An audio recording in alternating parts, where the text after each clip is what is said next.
आप सभी का स्वागत है CNBC आवाज पर और आप देख रहे हैं खिलाड़ी नंबर 1। भारतीय बाजारों में आज चाल थोड़ी सी डगमगाई है। निफ्टी कोशिश कर रहा है 19,800 के आसपास रहने की। निफ्टी बैंक में दबाव है। निफ्टी बैंक तो इनफैक्ट 550 पॉइंट तक का फिर दबाव दिखा रहा था और उसके बाद अब कुछ अपनी चाल को थोड़ा बेहतर करके 400 पॉइंट नीचे, ज़्यादा कुछ बदला नहीं है। मिड कैप इंडेक्स अब 100 पॉइंट के गेंस दिखा रहा है। आज कुछ पॉकेट्स में हमने देखा है हरकत ज़्यादा देखने को मिली है। इनफैक्ट निफ्टी बैंक के कंट्रीब्यूटर स्क्रीन पर रखेंगे, वो पिक्चर पूरी आपको दिखाएगा कि निफ्टी बैंक इतना कमज़ोर क्यों है। आज दरअसल RBI ने रिस्क वेट्स कंज्यूमर लोन्स पर बढ़ा दिए हैं, तो ऐसी स्थिति में बैंकों को ज़्यादा कैपिटल अलॉट करना होगा कंज्यूमर लोन्स के लिए। एक्सिस पर ज़्यादा प्रेशर देखने को मिला है। उसके बाद SBI, ICICI बैंक, HDFC सब में गिरावट। AU स्मॉल फाइनेंस और कोटक बैंक थोड़े से आज संभल कर कारोबार कर रहे हैं और एक झटका ऑफकोर्स बजाज फाइनेंस जैसे ट्रेड्स और कुछ और NBFCs पर भी आज देखने को मिला है। दूसरी तरफ तेज़ी कहाँ मिली है या फिर सपोर्ट कहाँ आया है, तो इंश्योरेंस कंपनियाँ और कच्चे तेल से रिलेटेड प्ले, जिसमें एशियन पेंट ऊपर है। सुबह तक तो इनफैक्ट ONGC में भी थोड़ा सा एक्टिविटी थी, ऑयल मार्केटिंग कंपनियों में थोड़ा सा इंटरेस्ट है, लेकिन ONGC ऊपरी लेवल से फिसलता हुआ नजरें आपकी पेंट्स पर होनी चाहिए क्योंकि वो एक ज़्यादा बेहतर ट्रेड बनता हुआ दिखाई दे रहा है। चलिए, ये है मार्केट का हाल। अब ऐसे में हमारे जानकारों की क्या रणनीति रहेगी आज फ्राइडे के सत्र में, आज ही खुलासा हम करेंगे कि इस हफ्ते का खिलाड़ी नंबर 1 कौन बनता है। मैदान में 3 जानकार हैं, पंकज जानदर, समित चौहान और आशीष कयाल। आशीष कयाल 6.25% के रिटर्न्स पर हैं, 4.5% के रिटर्न्स पंकज के, समित के -8% के रिटर्न्स। गुड मॉर्निंग जेंटलमैन, बताइए पंकज, मार्केट को कैसे पढ़ रहे हैं? एक और झटका दिया निफ्टी बैंक ने। जी, good morning Harshita ji and good morning all. ये तो न्यूज के चलते लाजमी था कि गैप डाउन ओपनिंग मिलनी थी और जहां तक ऑप्शंस का डेटा देखते हैं तो काफी वीक हो चुका है, राइटर्स काफी हावी हो चुके हैं कॉल रेटिंग में। तो डेफिनेटली अगर बैंक निफ्टी अगर स्ट्रक्चर वाइज भी अगर बात करते हैं तो 200 डेमा के नीचे कंसिस्टेंटली ट्रेड कर रहा है और यहाँ से कोई गुंजाइश नजर नहीं आ रही है। जहां पे थोड़ा हाई मिलेगा बैंक निफ्टी में तगड़े शॉर्ट्स के मौके मिलेंगे और तगड़े शॉर्ट्स करने चाहिए। निफ्टी बैंक में तगड़े शॉर्ट्स के मौके मिलेंगे और शॉर्ट साइड के ट्रेड्स पर फोकस करना चाहिए। समित, आपकी क्या राय है? Good morning Harshada. देखिए, अब जैसे हम कल भी हम बात कर रहे थे कि जब जब तक ये निफ्टी का 19,850 900 का दायरा और बैंक निफ्टी स्पेसिफिकली, क्योंकि कल भी वो अंडर परफॉर्म कर रहा था और जो मेजर कल पार्टिसिपेशन निफ्टी में हमने देखा है वो आईटी स्टॉक्स के चलते देखा था। तो कहीं ना कहीं ये द एंटायर BFSI स्पेस कल भी थोड़ा अंडर परफॉर्म कर रहा था और 44 400 500 का इम्पोर्टेंट दायरा, तो वो लेवल उसने सरपास नहीं किया है और आज गैप डाउन के साथ उसने वापस जो इंपॉर्टेंट सपोर्ट्स है वो यहाँ पे चैलेंज किए हुए हैं। तो यहाँ पे इंडेक्स स्पेसिफिक हम अब जब तक ये इंपॉर्टेंट लेवल कन्विंसिंगली सरपास नहीं होते, ज्यादा मार्केट में गंगो नहीं होना है। ये स्टॉक स्पेसिफिक काफी अच्छे रुझान आ रहे हैं, तो उनमें ही फोकस फिलहाल हमारे ख्याल से रखना चाहिए। और यस, आज मिड कैप भी हम देखें तो mid cap clearly out perform कर रहा है, तो आपको इंडिविजुअल स्टॉक्स पे ज्यादा फोकस यहाँ पे रखना चाहिए। आशीष, आपकी रणनीति क्या रहेगी? देखिए, मार्केट में ओवरऑल ऊपरी लेवल से थोड़ी प्रॉफिट बुकिंग देखी गई है, लेकिन मेरे ख्याल से ओवरऑल मार्केट का जो रुझान है वो बाय पर ही रहेगा। बाय ऑन डिप्स की जो हम स्ट्रेटेजी अपना के रखे वो कंटिन्यूड है। बैंक निफ्टी में दबाव भले ही देखा जा रहा है, वो मेरे ख्याल से टेम्पररी, यहाँ से वापस से पुल बैक बैंक निफ्टी में भी आ सकता है। निफ्टी में वापस से मार्केट करीबन 19,840 का लेवल छू सकता है और नीचे में जो सपोर्ट है 19,650। तो इसमें सीमित दायरे में कामकाज करेगा, लेकिन ऐसे में चलते हुए चुनिंदा स्टॉक स्पेसिफिक एक्शन कंटिन्यूड रहेगा मार्केट में और बाय के साथ ही जाना चाहेंगे स्टॉक स्पेसिफिक एक्शन में। ओके, तो इनफैक्ट पहले आपके जो ट्रेड सबसे ज़्यादा जमे हैं वो स्क्रीन पर लेकर आते हैं। दिखाइएगा प्लीज टॉप ट्रेडेड काउंटर्स जो हमारे जानकारों ने दिए थे कल और उसका फ़ायदा मिला है। एक तो CE इन्फो सिस्टम्स 6% के रिटर्न्स कमा कर गया समित के लिए और इंटेलेक्ट डिज़ाइन करीब 2% की कमाई करके गया। अब देख लेते हैं क्या ट्रेड्स यहाँ से ऐड होंगे। पहले लेकर आइए समित का पोर्टफोलियो, और समित का एक तो CE इन्फो सिस्टम्स अच्छे खासे रिटर्न्स पर था, आज सुबह में बुक किया। PB फिनटेक भी इन्होंने दिया था, 790 पर प्रॉफिट बुक किया। MRPL के ट्रेड को अभी भी कर रहे हैं होल्ड। समित नया क्या जोड़ेंगे?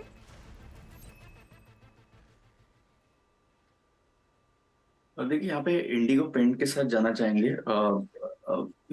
जैसे क्रूड में हमने वीकनेस देखा है, तो ऑब्वियसली पेंट स्टॉक्स को काफी ज्यादा यहाँ पे बेनिफिट दिख रहा है। तो इंडिगो पेंट्स जो रिसेंटली एक इम्पोर्टेंट सपोर्ट क्लस्टर से एक रिकवरी दिया था, 3-4 दिनों से कंसोलिडेट हो रहा था, आज उसमें हम अच्छा उछाल देख रहे हैं। ओवरऑल वॉल्यूम पार्टिसिपेशन थोड़ा बढ़ चुका है, तो हमें लगता है कि ये 1650 के लेवल तक ऊपर की तरफ मूव कर सकता है। ये एक पोजिशनल टारगेट है। तो अगर करंट लेवल पे हम बाय करते हैं तो लगभग 1480 का स्टॉप लॉस होगा और 1650 का ऊपर टारगेट है। 1650 का टारगेट रखिए, तेज़ी कीजिए। आज वैसे भी अक्रॉस द बोर्ड पेंट कंपनियों में अच्छी तेज़ी बनी है, तो उसका फ़ायदा उठाइए। 62 रुपये की बढ़त दिखा रहा है काउंटर। 1650 अगला पड़ा, 1480 आपके लिए स्टॉप लॉस का काम करेगा।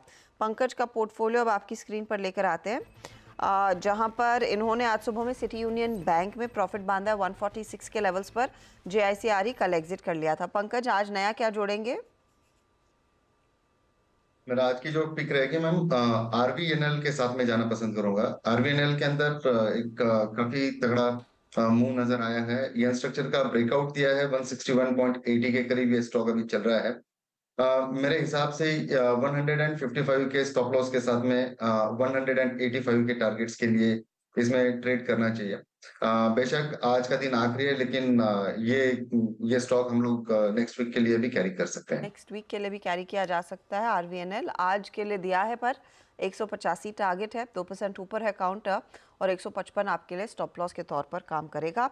यह है पंकज का पहला ट्रेड। आशीष का पोर्टफोलियो स्क्रीन पर आएगा, और यहाँ पर आप गौर करें, उनो मिंडा कल दिया था, बुक कर लिया कल के कल। इंटेलेक्ट डिज़ाइन में भी प्रॉफिट बांध लिया कल। आज सुबह में FDC से एग्जिट किया 396.50 पर। आशीष बताइए नया ट्रेड। देखिए, नया ट्रेड जो है वो है बाई साइड पे VIP इंडस्ट्रीज। यहाँ पे काफी अच्छा मूव देखा जा रहा है, वॉल्यूम पिकअप हो रहे हैं पिछले 3 दिन से, तो यहाँ पर एक अच्छा रुझान देखा जा सकता है ऊपर की ओर। स्टॉक ने 20 डेज एवरेज के ऊपर भी क्लोज किया है, तो लॉन्ग पोजीशंस क्रिएट की जा सकती है VIP इंडस्ट्रीज में। स्टॉप लॉस लगाना होगा 607 का, और टारगेट है 689 का। 89 के लिए तेजी का ट्रेड VIP इंडस्ट्रीज, ये भी 2% ऊपर, 607 के आसपास आप स्टॉप लॉस लगाइएगा। स्टॉक है 626 के लेवल्स पर। अच्छा, एक एक ट्रेड आप तीनों जोड़ सकते हैं। पंकज, कुछ है आइडेंटिफाइड या फिर दोपहर में देखेंगे? डेफिनेटली हर्षिता जी, दोपहर का ही वेट करेंगे। थोड़ा मार्केट का स्टेबिलिटी अगर समझ में आता है तो सेकंड सत्र में जाएंगे। ओके, समित। देखिए अर्षद, यस NBFC और BFSI स्पेस पे हम थोड़े कॉशियस है, बट स्टॉक स्पेसिफिक जैसे मैंने बताया, मेटल स्टॉक्स में आज एक अच्छा ट्रैक्शन है। तो यहाँ पे गैस सेगमेंट का स्टॉक जिंदाल स्टेनलेस, ये स्टॉक में एक अच्छा रुझान हमें दिख रहा है। ओवरऑल वॉल्यूम्स लास्ट कुछ दिनों से रोबस्ट रहे कंसोलिडेशन में, और जब भी तेजी आती है उसमें थोड़ा अपटिक हम वॉल्यूम्स में देखते हैं। तो आज अगर हम देखें तो it's on the verge of breakout. तो यहाँ पे हमें लगता है कि ये 522 तक मूव कर सकता है नेक्स्ट कुछ दिनों के लिए। तो यहाँ पे अगर हम करंट लेवल को इस पे बाय करते हैं तो 476 के स्टॉप लॉस से जिंदाल स्टेनलेस लिमिटेड हम बाय करने की सलाह देंगे। 520 का टारगेट होगा। ओके, तो Jindal stainless 522 target, 496 stop loss. ये है फिलहाल आपके लिए ट्रेड समित की तरफ से। आशीष, आपका क्या प्लान है? अभी फिलहाल मैं थोड़ा रुकना चाहूंगा, बाजार की चाल देख के फिर सेकेंड हाफ में एक और ट्रेड जोड़ेंगे। ओके, तो पंकज और आशीष ने टाइम लिया है, बाद में ट्रेड्स जुड़ेंगे। देखते हैं यहाँ पर क्या नए ट्रेड्स आते हुए दिखाई देंगे। चलिए, इस बीच कॉर्पोरेट स्कैन में आज नारायण हेल्थकेयर से बात करते हैं। नारायण हेल्थकेयर के नतीजे आ चुके थे, और यहाँ पर हमने देखा है सेकंड क्वार्टर में 14% की आय में बढ़त, मुनाफा 34% बढ़कर आया, मार्जिन्स में सुधार देखने को मिला है। पर पेशेंट जो औसत आय है उसमें भी 7% की बढ़त देखने को मिली, फुटफॉल्स में भी इम्प्रूवमेंट देखने को मिला है। चलिए, हमारे साथ अब इसी पर और बातचीत करने के लिए कंपनी की CFO संध्या जे है। संध्या जी, स्वागत है आपका CNBC आवाज़ पर। इस क्वार्टर की हाइलाइट्स में आप लोगों ने शेयर ज़रूर किया है कि पेशेंट फुटफॉल पर पेशेंट रेवेन्यू बढ़ता हुआ दिखाई दिया है। ये बताइए, क्या मार्जिन्स भी वहीं से ड्राइव हो रहे हैं? पहले मुझे यहाँ बुलाने के लिए आपका शुक्रिया। मार्जिन के लिए दो फैक्टर्स हैं। एक तो ऑब्वियसली वॉल्यूम्स बेटर आए हुए हैं, तो कॉस्ट अच्छी तरह लेवरेज हो गए हैं, and that has reflected in the margin. But जैसे हमने हमेशा कमेंट्री दिया है कि हमने काफी सारा इन्वेस्टमेंट किया है टेक्नोलॉजी में, एफिशिएंसी में, थ्रूपुट में, पिछले 8 से 10 क्वार्टर आप हमारा ग्रोथ ट्रेजेक्टरी देख सकते हैं। हमने काफ़ी इम्प्रूवमेंट किया है अपने सेल्स में, बट हमने कोई सिग्निफिकेंट बेड एडिशन नहीं किया है। उसकी वजह से हमारे कॉस्ट्स बेटर लेवरेज हो रहे हैं एंड वो मार्जिन में रिफ्लेक्ट हो रहा है। बट मैं एक वर्ड ऑफ कॉशन भी यहाँ पे देना चाहती हूँ कि क्योंकि हम बहुत सेंसिटिव हैं टुवर्ड्स प्राइस एंड हम बहुत आसानी से प्राइस इंक्रीज नहीं लेते हैं और जो भी लेते हैं बहुत कम लेते हैं, तो हमेशा इन्फ्लेशनरी अदर कॉस्ट हेडविंड्स जब आते हैं तो हम उसको एफिशिएंसी से काउंटरैक्ट करते हैं। तो उसकी वजह से उसमें टाइम लगता है हमको कैचअप करने में। तो हम बहुत खुश हैं कि मार्जिन्स अच्छे आए हैं इस बार, पर हम ये वर्ड ऑफ कॉशन भी देना चाहते हैं कि मार्केट फोर्सेस भी अ, हमें माइंड में रखने हैं जब हम हमारे फ्यूचर के बारे में सोचेंगे। नहीं तो क्या बदल रहा है जो आप ये कॉशन इस समय साउंड करना चाह रहे हैं? मार्केट फोर्सेस की जब आप बात करते हैं तो व्हाट इज चेंजिंग? एक तो कॉस्ट में काफी प्रेशर आया है, whether it is wage led inflation, whether it is equipment cost, क्योंकि हमारा most of the equipments get imported तो उसका dollar fluctuation, and thirdly interest cost, the rate at which we have to borrow now is like far higher than हमने जो पहले किया है, तो उसका भी हमको प्रेशर आ रहा है। उसके अलावा बीच बीच में गवर्नमेंट के एक्शंस भी आते रहते हैं, प्राइस कैप्स आते हैं, तो वो भी इम्पैक्ट करता है। तो कॉन्स्टेंटली हेल्थ केयर में मार्केट फोर्सेस का प्ले रहता है। बट हम जब हमको कॉस्ट हेडविंड्स आते हैं बिकॉज ऑफ मार्केट फोर्सेस, हम प्राइस करेक्शन नहीं लेते, तो इसलिए हमको ज्यादा इफेक्ट रहता है मार्केट इम्पैक्ट का। अच्छा फिर ये बताइए, ये कॉस्ट प्रेशर्स की वजह से क्लियरली इम्पैक्ट आता हुआ दिखाई देगा और वो आपके लिए नहीं, आई गेस वो सबके लिए है, लेकिन क्या उतना बिजनेस कर पाएंगे टू ऑफसेट दैट कॉस्ट? आप लोग ऑक्यूपेंसी का फिगर नहीं देते हैं, लेकिन अगर एक ब्लेंडेड आंकड़ा दे सके कि एवरेज रेवेन्यू पर बेड कैसा रहा, कितनी इंप्रूवमेंट की आगे गुंजाइश है? एक तो ऑक्यूपेंसी हमारी, जैसे हमने पहले भी बताई हुई है कि हम थ्रूपुट पे फोकस करते हैं, क्योंकि ऑक्यूपेंसी एक आधा मेशर है। आज अभी more and more procedures day care में चलते हैं। आजकल हार्ट प्रोसीजर्स सुबह आके शाम को निकल जाते हैं पेशेंट, एंड वो ऑक्यूपेंसी में काउंट नहीं होता क्योंकि ऑक्यूपेंसी मिडनाइट ऑक्यूपेंसी मेजर करता है। तो इसीलिए हम हमारी ऑक्यूपेंसी अपवर्ड्स ऑफ 65% पे चल रही है, बट हम वो नंबर नहीं देते बिकॉज वो पूरी नंबर नहीं है और वो पूरी कहानी नहीं बताती है। As far as average revenue per bed is concern, हम नॉर्मली हमारा ये सिफारिश रहता है कि average revenue per occupied bed के बदले एवरेज रेवेन्यू पर पेशेंट देखें, क्योंकि फिर उसमें वो स्क्यू नहीं होता कि वेदर वो डे केयर पेशेंट्स जो मिडनाइट नहीं रहते वो डिनोमिनेटर में नहीं आता, तो आपका average revenue per occupied bed बढ़ सकता है बट अंडरलाइंग आपके प्राइस में चेंज नहीं आया होगा। इसकी वजह से हम एवरेज रेवेन्यू पर पेशेंट का आंकड़ा मोर रिलायबल मानते हैं। अगर आप देखेंगे Q2 में हमारा एवरेज रेवेन्यू पर पेशेंट आईपी में 118,000 था और ओपी में अबाउट 4,100 था। हमारा एवरेज रेवेन्यू पर पेशेंट उतना सब हॉस्पिटल उतना नहीं बढ़ता क्योंकि हम प्राइस को इम्पोर्टेंट लीवर नहीं मानते, तो थोड़ा मिक्स इफेक्ट आता है और उसकी वजह से उसका इम्प्रूवमेंट देखते हैं। और हम बहुत कम प्राइस इंक्रीज लेते हैं और वो भी साल में एक बार लेते हैं जनवरी में, तो उसका थोड़ा इफेक्ट आता है। तो आप देखेंगे इम्प्रूवमेंट हमारे एआरपीपी में, बट वो over a period of time gradual रहेगा, बहुत स्टीप नहीं रहेगा। अच्छा, आपने ये मेंशन किया कि जैन में नॉर्मली एक प्राइस इंक्रीज लिया जाता है, तो इस समय क्या पेंसिल इन कर रहे हैं आप लोग? क्या गणित कह रहा है कितना प्राइस इंक्रीज आ सकता है जनवरी में? गणित तो अभी कर रहे हैं तो बहुत जल्दी है आपको, I mean it's too early to speak baby. एक 2 महीने में हम एक्चुअली अपना प्राइसेस अपने वेबसाइट में पब्लिश कर देते हैं, जी। तो it's a very transparent process.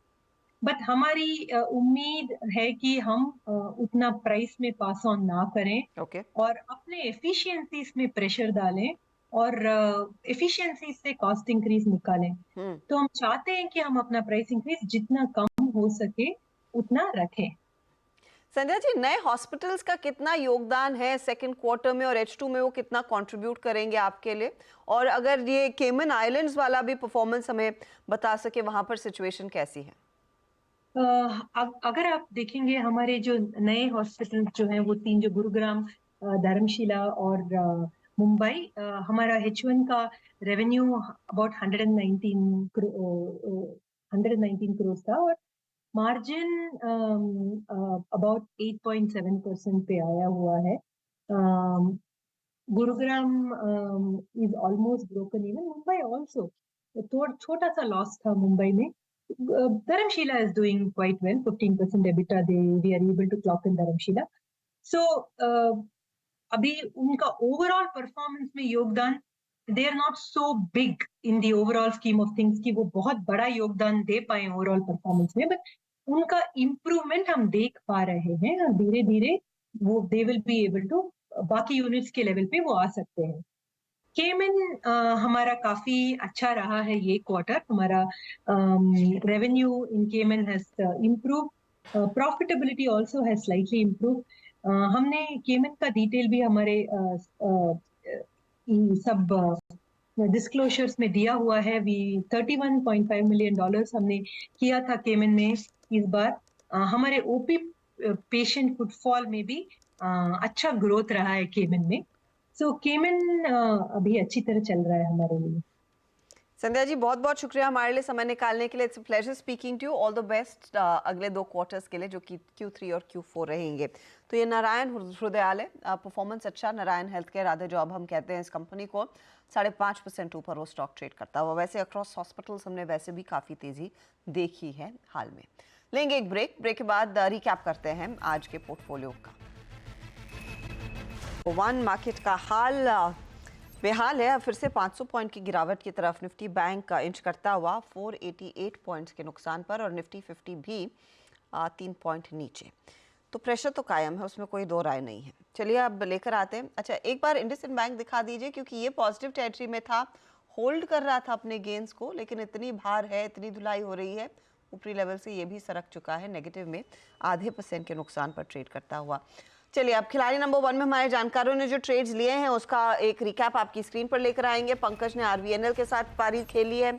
185 का टारगेट, 155 स्टॉप लॉस, एक जगह खाली है। दोपहर में आएगा नया ट्रेड। RVNL करीब 1.5% इनको कमा कर दे रहा है। अब आइए अगले ट्रेड पर, जो है समित का। MRPL होल्ड किया। MRPL का target stop loss 130, 114 stop loss. Indigo paint जोड़ा, 1650 का टारगेट, 1480 स्टॉप लॉस। और जिंदल स्टेनलेस इन्होंने ऐड किया है 520 के टारगेट के लिए, 476 स्टॉप लॉस है। रिटर्न्स देखिए, MRPL 2.5% गवा रहा है, जिंदल स्टेनलेस 0.19% जोड़ता हुआ। इंडिगो पेंट्स इनके जोड़ने के बाद थोड़ा सा थमा है। अब आते हैं आशीष कयाल के पोर्टफोलियो पर। इन्होंने भी एक जगह खाली रखी है, एक ही जोड़ा है ट्रेड, वो है VIP का टारगेट 689 है, स्टॉप लॉस 607 इन्होंने रखा। रिटर्न्स देखिएगा तो ये 0.26% जोड़कर दे रहा है। अब ओवरऑल तस्वीर क्या बनी है रिटर्न्स के लिहाज से, मुनाफे का मीटर किसके फेवर में जा रहा है वो आपकी स्क्रीन पर आ जाएगा। तीनों ही जानकारों ने जो आज ट्रेड्स आइडेंटिफाई किए हैं उसका कितना फ़ायदा मिल रहा है। तो समित ने कुछ रिकवरी दिखाई है, वो एक पॉजिटिव है, लेकिन अभी भी -5% के रिटर्न्स पर है। फिर पंकज रांदल 5.59% के रिटर्न्स पर, और आगे चल रहे हैं आशीष कयाल 6.47% के रिटर्न्स के साथ। ये अब तक का हाल। कोई भी आगे एडिशन जो आएगा उसकी जानकारी हम आपके साथ हमारे सोशल मीडिया हैंडल्स पर शेयर ज़रूर करेंगे। 1 बजे मिड कैप मंत्र में भी उसका एक रिकैप लेकर आएंगे। और आज दोपहर इस हफ्ते के विजेता से होगी बातचीत 3:20 के आसपास। आप तीनों का धन्यवाद इस हफ्ते हमारे लिए समय निकालने के लिए, and all the very best आगे के प्ले के लिए। चलिए लेंगे एक ब्रेक के बाद पूरा ध्यान रहेगा कमोडिटी मार्केट के एक्शन पर।